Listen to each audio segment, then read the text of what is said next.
போறீங்க? வாங்கடா வாங்க. நீங்க எல்லாம் மீச வச்ச ஆம்பளைங்களா இருந்தா என் மேல கை வச்சு பாருங்கடா.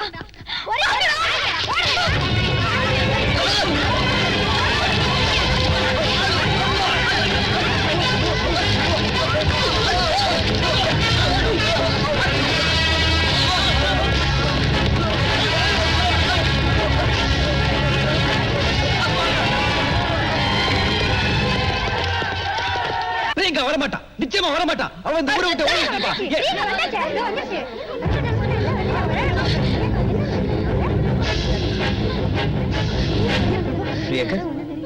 எப்படி ஓடியாரு? என்ன சொல்லுங்க? அவங்க எனக்கு கொலை செய்ய பார்த்தாங்க. அவங்க கிட்ட தப்பிச்சு ஓடி வர. நான் நினைச்சது சரியா போச்சு டானர். பிரியங்காவை கொலை செய்ய முயற்சி பண்ணிருக்காங்க. இதுல இருந்து உங்களுக்கே புரிஞ்சிருக்கணுமே பிரியங்காவை கொலை செய்யறதுனால யாருக்கு லாபம்னு. நோ, ஸ்ரீராம கோகுலத்தம் ஒன்னால செய்ய மாட்டாங்க. Not this point your honor. நான் யார் பெரிய குறிப்பிட்டு சொல்லல. ஆனா the great lawyer Mr. Rudraiah தாவாயாலே ஸ்ரீராமும் கோகுலநாதன் தான் பிரியங்காவை கொலை செய்யறதா திட்டம் போட்டிருக்காங்கன்னு சொல்லாம சொல்லிட்டார்.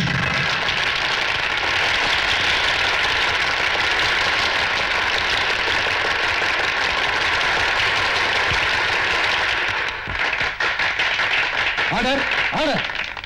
பிரியங்காவோட கணவர் மிஸ்டர் சேகர் இப்ப கோர்ட்டுக்கு அழைக்கிறேன். நீங்க அழைச்சா உடனே அவர் கோர்ட்டுக்கு வந்துருவாரா? ஒரு பைத்தியக்காரிய பொண்டாட்டி அடைஞ்சவர் எந்த முகத்தோட நடமாடுவார்? அவமானம் தாங்க ஒருவேளை இந்த ஊரை விட்டு ஓடிட்டாரோ என்னவோ. இம்பாசிபிள். பிரியங்காவை இந்த நிலைமையில விட்டுட்டு ஒரு நாள் சேகர் ஓடி இருக்க மாட்டார். என்னோட யூகம் என்னன்னா மை லார்ட், ஒருவேளை அவரையும் கடத்தி இருக்கலாம், இல்ல குடும்ப கௌரவத்தை காப்பாற்றணுங்கிறதுக்காக கொலையே செஞ்சிருக்கலாம். யுவர் ஆனர், மிஸ்டர் அர்ஜுன் தான் தோத்து போயிடுவாங்கிற பயத்துல ஏதோ உளர ஆரம்பிக்காரு. எந்த அப்பனும் தன் பிள்ளையோட உயிர் எடுக்கணும்னு நினைக்க மாட்டான். ஏன் மாட்டாங்க? தன்னோட நல்ல மருமகனை பைத்தியக்கார ஆஸ்பத்திரிக்கு அனுப்பிச்சு வச்சவங்க, தவறு செய்த தான் இளைய மகனை காப்பாத்துறதுக்காக மூத்த மகனோட வாழ்க்கையை கெடுக்க நினைச்சவங்க ஏன் இந்த கொலையை செஞ்சிருக்க மாட்டாங்கன்னு சொல்றீங்க? ரிடிகுலஸ்.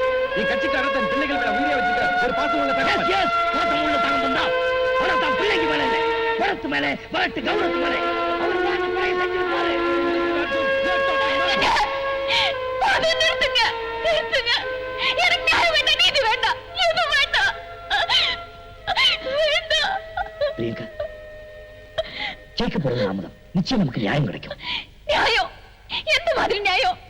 என் புருஷனை பலி கொடுத்துட்டு கிடைக்கிற நியாயம் எனக்கு வேண்டாம் அர்ஜுன் சார். பிரியங்கா வேண்டாம், தயவு செஞ்சு என்ன கொஞ்சம் பேச விடுங்க.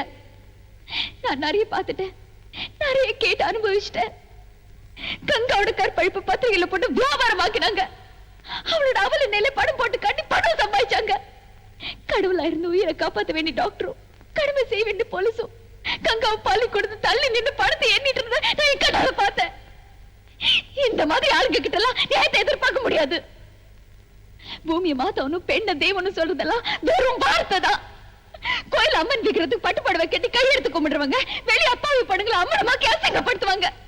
இவங்களுக்கு எல்லாம் நான் சொல்ற உண்மை எப்ப கேட்கும்? கேட்காது, கேட்கவே கேட்காது. கங்காவோட கற்பழிப்ப நான் ஒரு தடவை தான் பார்த்தேன். ஆனா இவங்க பத்திரிக்கையில, கோர்ட்ல, ஆஸ்பத்திரியில அந்த அநியாயத்தை வர்ணிச்சு அவளை தினம் கற்பழிச்சு கொண்டுட்டாங்க. அந்த அப்பாவிக்கு நியாயம் கிடைக்கணும்னு வந்தேன். ஆனா நான் உண்மை சொன்ன பாவத்துக்காக என்ன என்னெல்லாம் கேள்வி கேட்டீங்க? கை எங்க இருந்துச்சு?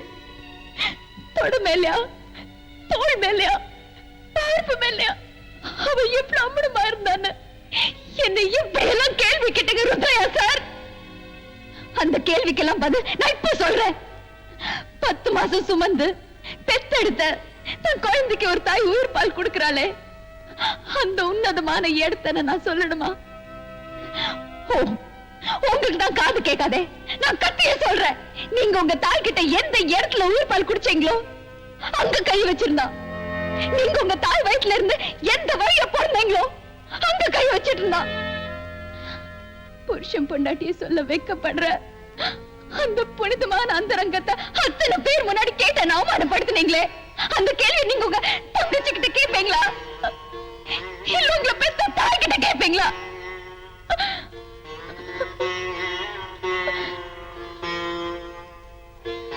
நியாயம், தர்மம் இதெல்லாம் செத்து மண்ணோட மண்ணாய் மக்கி போயிடுச்சு.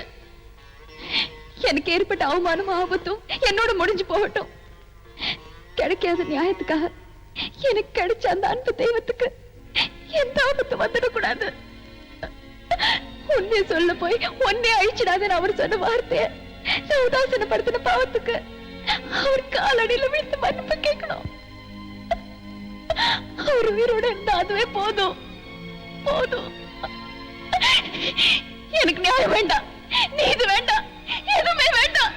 எனக்கு என் புருஷன் மட்டும் போதும்.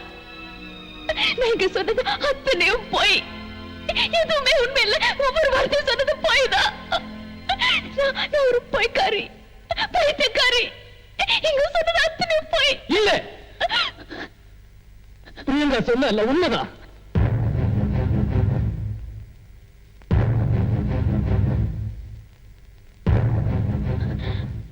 யுவர் ஆனர், நான் குற்றவாளி. உண்மை மறைச்சிட்டேன். ஆனா நான் இப்ப சொல்ல போறது அத்தனை உண்மை. கங்கா கற்பழிப்பு எங்க வீட்டுல நடந்தது. என்னோட தம்பியும் அவன் நண்பர்களும் சேர்ந்தான் கங்காவை கற்பழிச்சாங்க. அத நானும் என் மனைவி பிரியங்காவும் கண்ணால பார்த்தோம். எங்க குடும்பத்தோட வரட்டு கௌரவத்தை காப்பாத்துறதுக்காக நானும் என் குடும்பத்தார சேர்ந்து உண்மை மறைச்சிட்டோம்.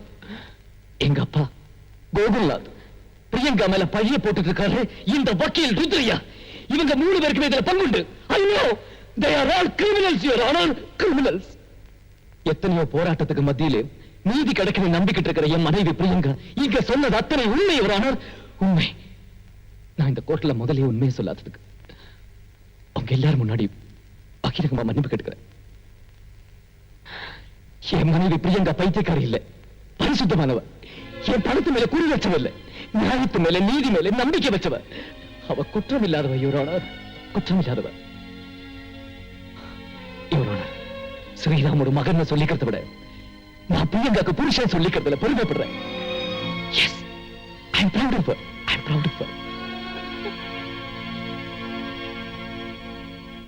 சாட்சியங்களையும் சேகரின் வாக்குமூலத்தையும் வைத்து பார்க்கும்போது வினோத் மற்றும் அவருடைய நண்பர்களான ரமேஷ், ரகு, சூர்யா ஆகிய 4 பேரும் சேர்ந்து கங்காவை கற்பழித்தது வெட்ட வெளிச்சமாக தெரிகிறது. ஒரு அபலை பெண்ணை இந்த 4 பேரும் சேர்ந்து அரக்கத்தனமான முறையில் கற்பழித்த குற்றத்திற்காக 7 வருடம் கடுங்காவல் தண்டனையை இந்த கோர்ட் விதிக்கிறது. Criminal lawyer Rudraiah, inspector Ravi, Sriram group managing director Sriram மற்றும் கோகுல்நாத் இந்த 4 பேரும் கங்காவை கொலை செய்த குற்றத்திற்கு உடந்தையாக இருந்ததற்கு 5 வருடம் கடுங்காவல் தண்டனை அளிக்கப்படுகிறது. கிரிமினல் லாயர் ருத்ரையாவின் சன்னத்தை பறிமுதல் செய்யுமாறு பார் கவுன்சிலுக்கு இந்த கோர்ட் உத்தரவிடுகிறது. கடைசி நிமிடத்தில் இந்த வழக்கின் உண்மை வெளிவருவதற்கு உதவிய சேகருக்கு மன்னிப்பளித்து இந்த கோர்ட் விடுதலை செய்கிறது. ஒரு ஏழை பெண் பணக்கார குடும்பத்தின் மருமகளாக இருந்தாலும் கூட தனது வாழ்வே பறிபோகின்ற நிலையில் இருந்தும் கூட நீதி நிலைக்க வேண்டும் என்ற எண்ணத்தில் கடைசி வரை நியாயத்தின் பக்கம் நின்ற பிரியங்காவை இந்த கோர்ட் பாராட்டுகிறது.